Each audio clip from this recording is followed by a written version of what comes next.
Alright, so we back with another video. Today, we got our first NFL mock draft reaction. Now, this is a little bit out of date. It was made on December 10th. I'm pretty sure we're going to be able to do a little bit more of the reactions, whether it be the Scouted, whether it be the Daniel Jeremiah's. But Scouted, in my opinion, is the most trustworthy people to be doing reactions to on the internet that actually do a lot of, they got a lot of information on a lot of these players, and a lot of this stuff be actually pretty, I'm not going to say accurate, because at the end of the day, it is more so what you seeing. But I would say more consistency in terms of their profiling of players, in my opinion. But we're going to react to this. Daniel Jeremiah didn't have one at the time we recording this, so we started out with Scouted. In my opinion, Scouted is more trusted, in my opinion, anyway. So, just what it is. If we do more reactions, I'll probably do a different person for the next one. But if y'all do want more mock drafts, it's around that time of the year for a lot of the people. You know what I'm saying? The time we recording this is before the, what is it called? This is before the AFC Championship. Actually, I don't even think this is going to be in order. So we're not going to look too much at the order, I guess you could say. But for the most part, this is before the AFC and NFC Championship. Just want to make sure that's understood and clarified. But yeah, if y'all do want more, like the video, subscribe, all that good stuff. Out the way. Let's hop into it.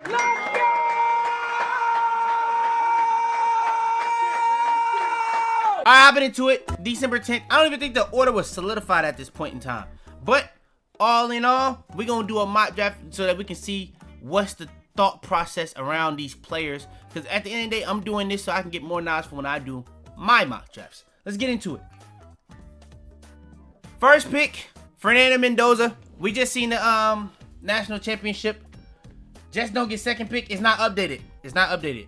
But Fernando Mendoza going to the Raiders. I think that's going to probably be what happens in real life, but it says trade it. They don't have to trade it in real life probably because they have the number one. The only way they would be trading is if they trade back.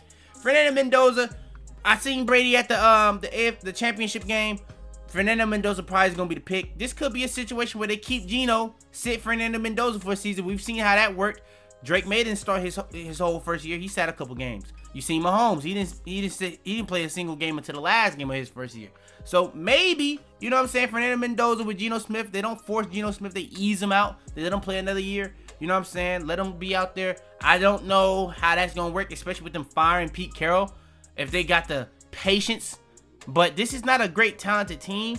I don't know if you want to throw him out to really die, because this is a bad, we've seen it with Geno. It wasn't a good old line. It kind of hurt Genty in terms of his production. But Genty, Fernando Mendoza, and Brock Bowers as your future offensively, I think that's a good combination to build around offensively. Now you got to figure out the defense. Now you got to figure out the O-line. Maybe get you a wide receiver. I don't know. But that is a good core to be building around. And especially if you know, coach, I like it. But one thing I would say, if I'm picking one, knowing what I know about 2027 draft class, 2028 draft class, and what I know so far of the 2026 draft class, I am trading back, getting as many picks for these next two draft classes as I possibly can if I know my team doesn't have the talent. Personally, that's just me.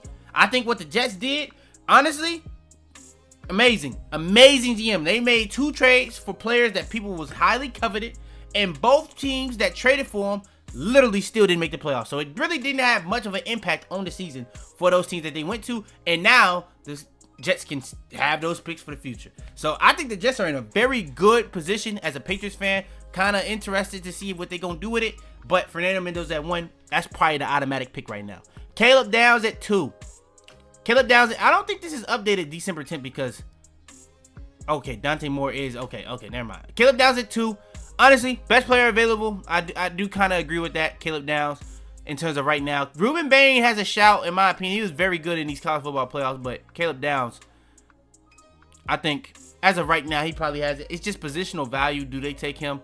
I don't know. They don't need an edge, so this could be a situation where they trade down. I think the trade in this mock draft was that the Giants traded down to the Raiders, because I think around this time the Giants had the number 1 pick.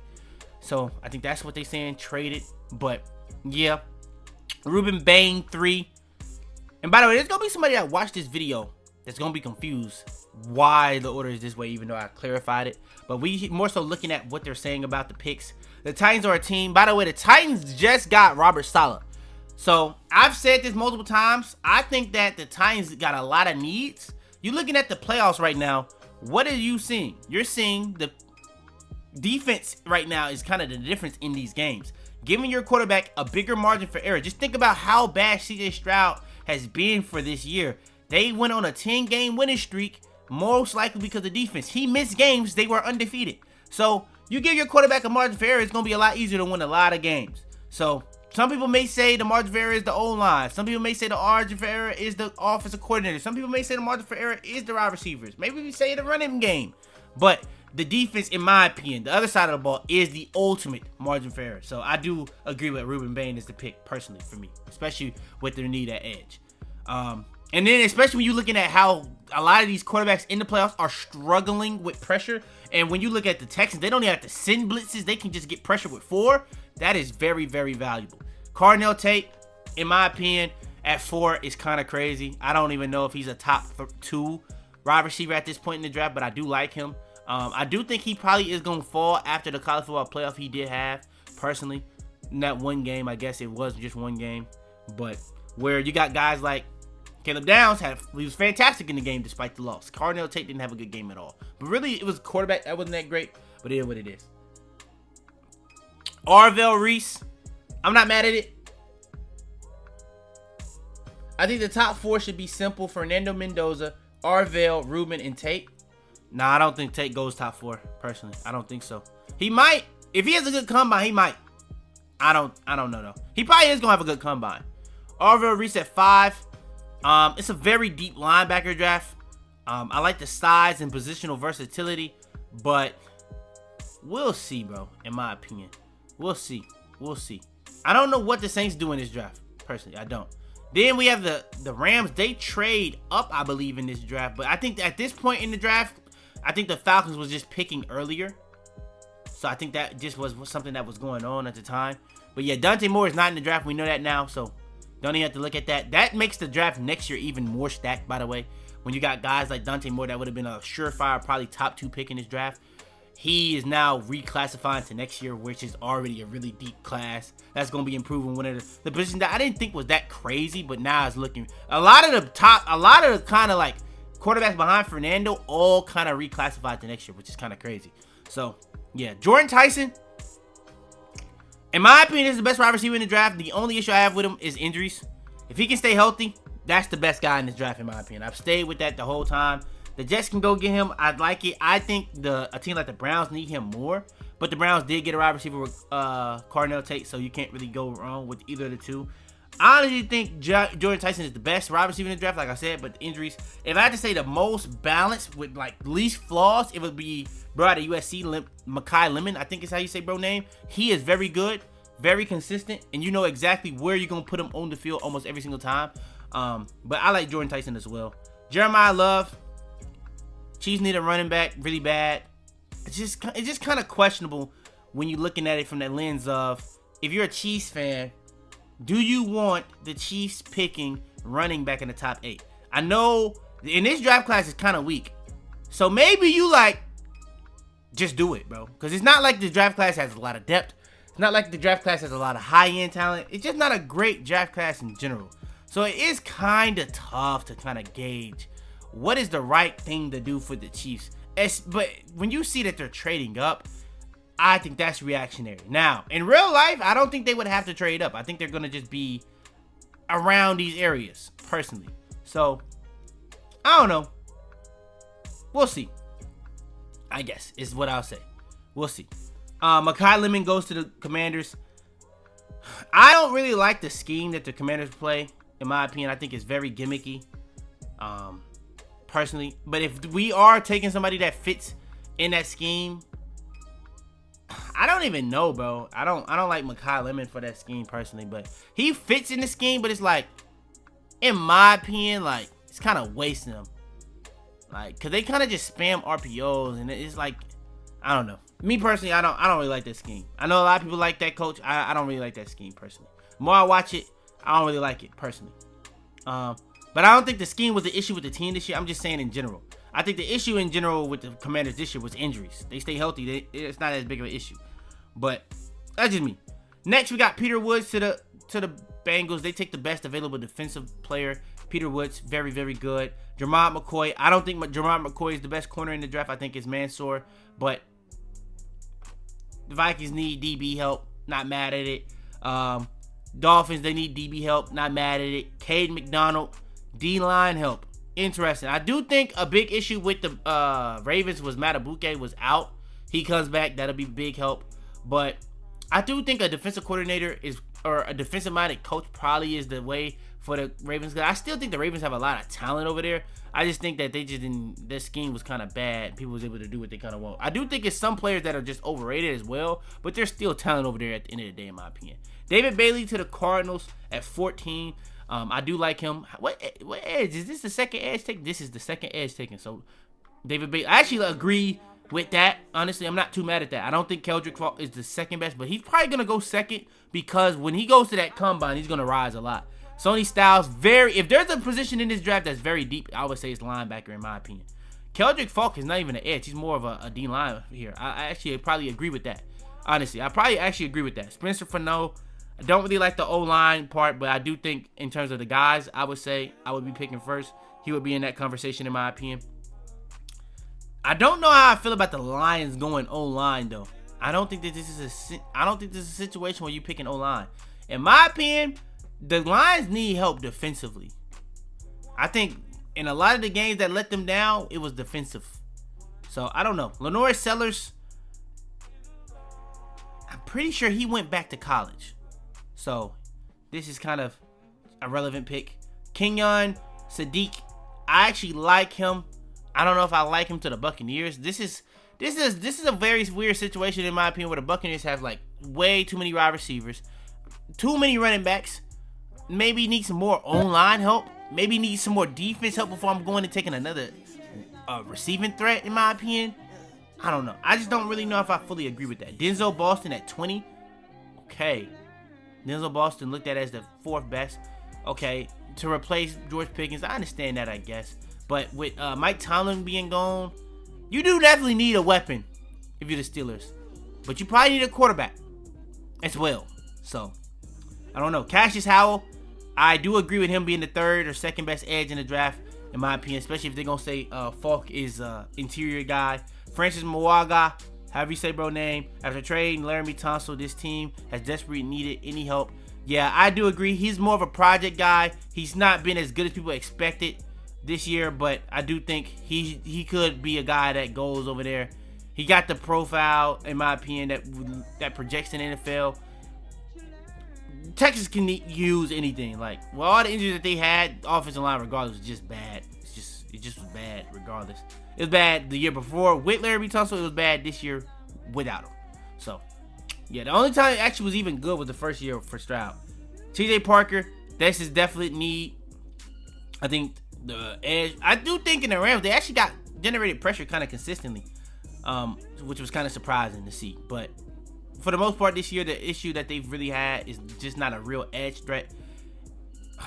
Kind of hope if you was a Bears fan that Sweat would step up, but he kind of just didn't. Casey Concepcion. Now, this is a guy, in my opinion, that is a perfect fit. You look at that Bills team, how they play. If they gonna keep Brady, I know they got rid of their head coach. If they gonna keep Brady, I seen that he may even he may become the head coach, which is kind of crazy in my opinion. I just don't think. When I look at the Bills, I look at the scheme and I'm like, who the hell does this fit? Is this offense built for Khalil Shakir to work? I don't really get it. Casey Concepcion is a guy that would fit perfectly in that offense, personally. He would be a guy that can take the top off the defense, and he's a guy that can give you a lot of good yak, in my opinion. So Casey Concepcion is actually a very good pick, in my opinion. Fits really well with Josh Allen. Now, the one thing I don't know if he fits well with is the fact that when they run the ball, is he going to be a good run blocker? That could be an issue. But you could just take him out the game in them situations and stuff like that. Make sure he's in the game in them pass situations. Use him as like a run-off guy, like as a threat to kind of fool people, fool the DBs, get them down the field so you can have more space to run. I don't know. But Casey Concepcion, in terms of their passing offense, is a very good fit. They do need deep threats. Not really much. Brandon Cooks joined the team. You could see the difference in how much Josh Allen wanted to target him. The Palmer signing didn't really work out the way they thought it was. I think Casey Concepcion is definitely the guy, in my opinion. And then here, one of the better interior guys in the draft, the Chargers go and get. I think the Chargers do need an interior guy. The 49ers go and get the other tackle, and Caden Proctor. I don't think this is a great offensive line draft, but if there's a team that can make a guy like Caden Proctor or Muaga work, it would definitely probably be the 49ers. They just do a really good job at that. And then another O-lineman gets picked from the Browns, Jennings Dunker. Iowa offensive linemen are always a safe choice, and I really like this fit here. Again, this draft is made with the idea of building around Shedeur in mind, and this move helps push that forward. I don't personally agree with this sentence. I don't know if that's what they're going to do. If they do, hopefully Shedeur comes back next year improved. He's a young quarterback, so I guess that's just kind of the hope. Very much improved. But I don't know. I don't know. I don't think he showed enough for a 5th round quarterback to be proved. Now, if you're looking at him from the lens of everybody projected him as a 1st round quarterback last year, I get that. But him being picked 5th by the Browns and then not really being that good, I don't know. Now, you can talk about all the context and all that. Maybe with a new coach it works. They still don't have a coach. I'll see a little bit more belief in it when I see the coach and GM. Because that was a whole big issue too last year when they picked him. Like, no one was trying to back the pick. So, I don't know. I don't really know. I don't really know how I feel about that situation over there with the Browns, personally. Romello Height has been one of the best edge rushers in college football this season. Between him and earlier Styles pick, I feel like Dallas will be making a huge leap defensively in 2026. I do think those Texas Tech edges are very, very good. Very, very good. This is a best guard available selection to get Anthony Bradford out of the starting lineup. Pregnon, versatile, and would help Seattle solidify their already ascending offensive line. I do agree, in my opinion. I do agree. Then they say here, I don't agree with this pick. Avion Terrell, Christian Gonzalez, clearly one of the best corners in football, but adding a corner like Terrell with inside and outside versatility could skyrocket the Patriots secondary. This team does not have many weaknesses.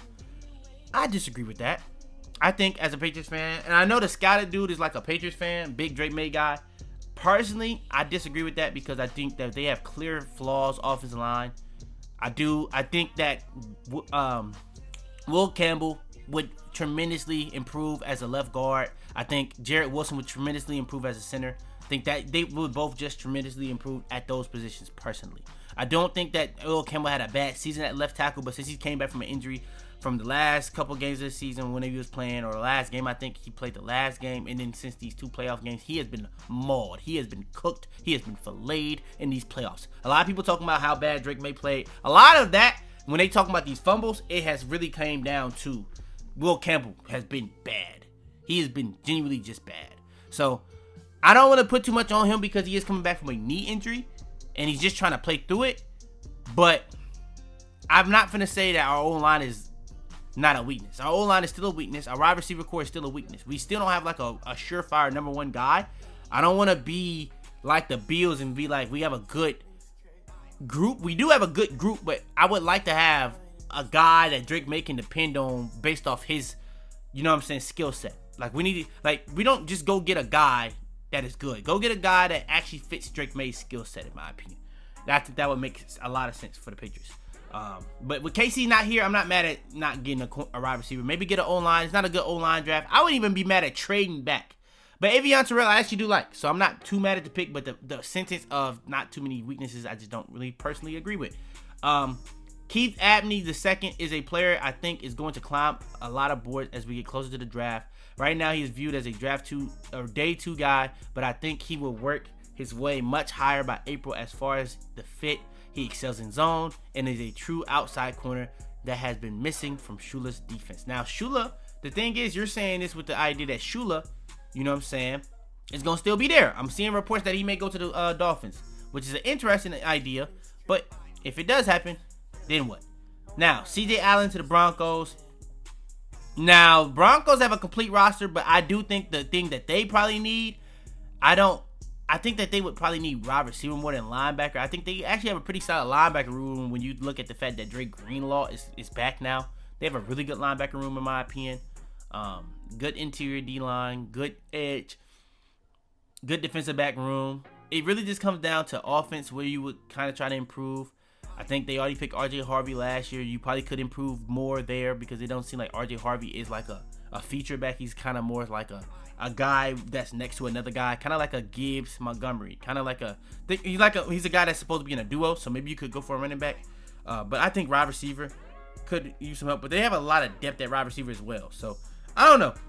Broncos actually, to be honest, this sentence actually is pretty accurate, especially with how Bo Nix played in that game. I'm not too mad at it. So CJ Allen probably taking the best player available because this linebacker class is super deep. Yeah, I'm not mad at it personally. I'm not mad at it. But yeah, I think that's the whole mock draft. Like I said, outdated in terms of the order, but in terms of the reasoning, in terms of the picks, in terms of breaking down how the players are, Scouted is one of the most consistently, I don't want to say accurate, but like in terms of his reasonings and stuff like that as they come. Not everything is gonna be perfect. Not everything I'm gonna agree with, but just to get a little background before I do my own, and so I can have as much knowledge as possible. It usually does seem to help. So, y'all do want more of these mock draft reactions? Just make sure to like the video. Hope you like the video. Subscribe if you're new. Further ado, man, it's your boy Fitz. I'm out of here. Tell them to bring me my money. Yeah!